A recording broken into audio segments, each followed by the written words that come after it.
Very good afternoon, sir.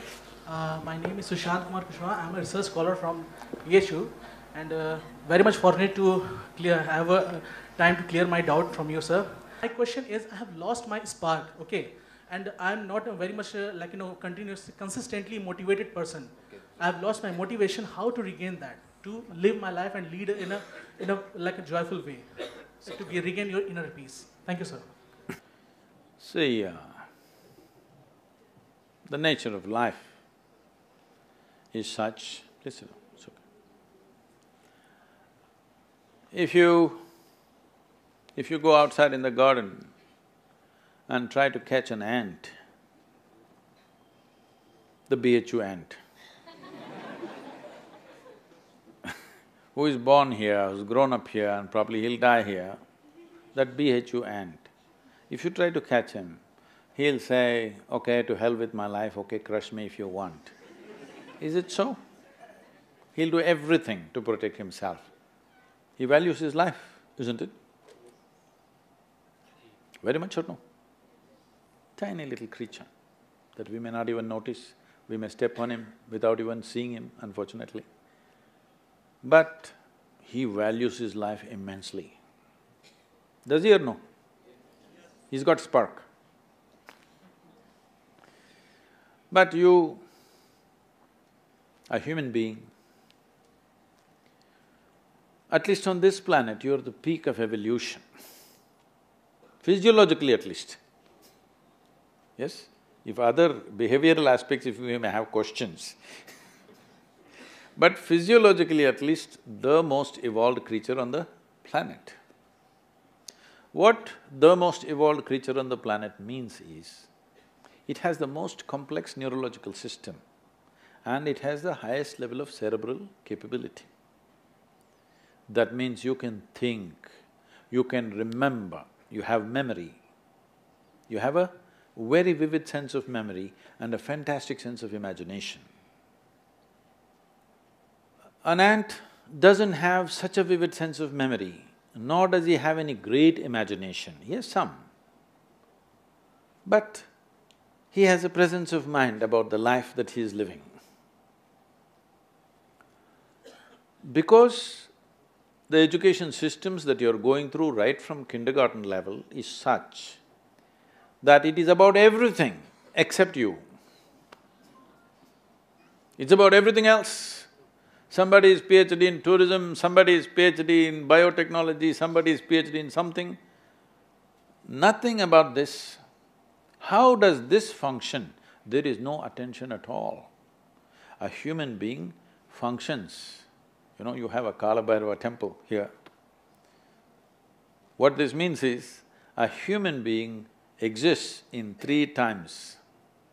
He lives because of the richness of his memory.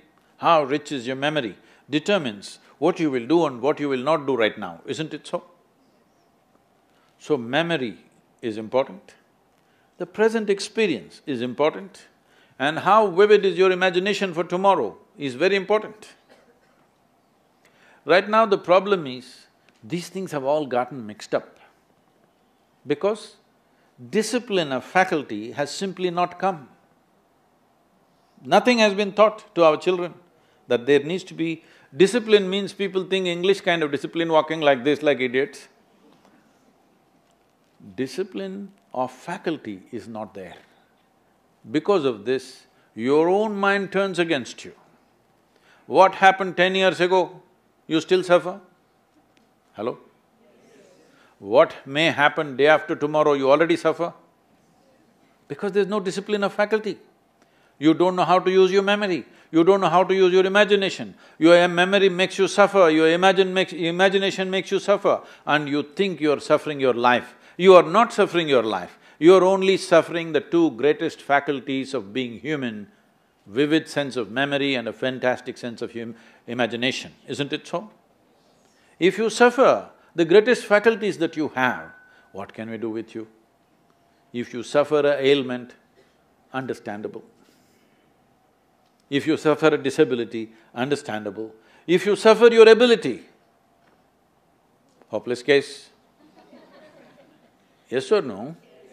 You're suffering your capabilities. If you're suffering your disability, it's all right.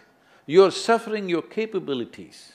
I must tell you this, about 4–5 months ago, I think, you might have seen it on the news, a young lady, 34-year-old lady, who was a television anchor in Hyderabad, jumped off the 5th floor window, killed herself, left a note, "Nobody is responsible for my death, my brain is my enemy."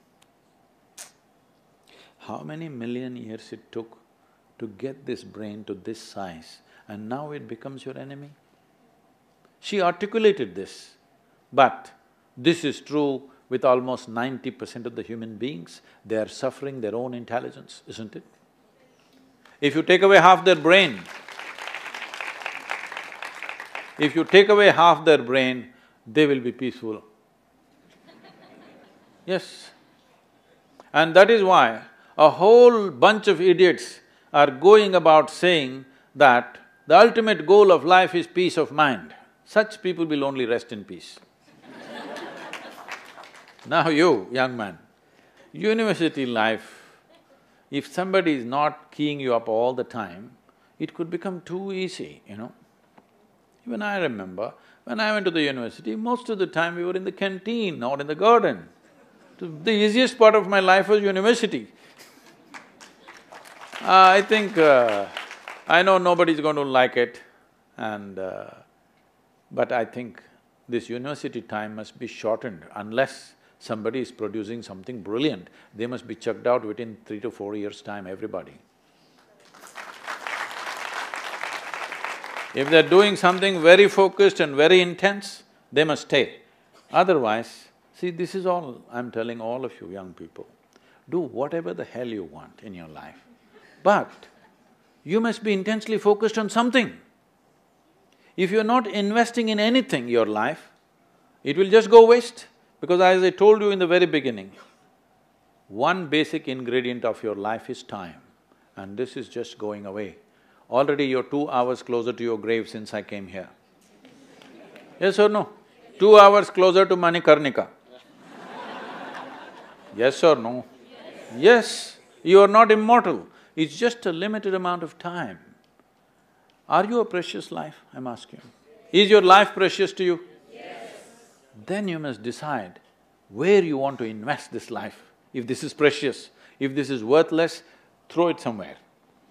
If this is precious, invest in something worthwhile, isn't it? So if you invest this in something worthwhile, not spark, you will be aflame all the time.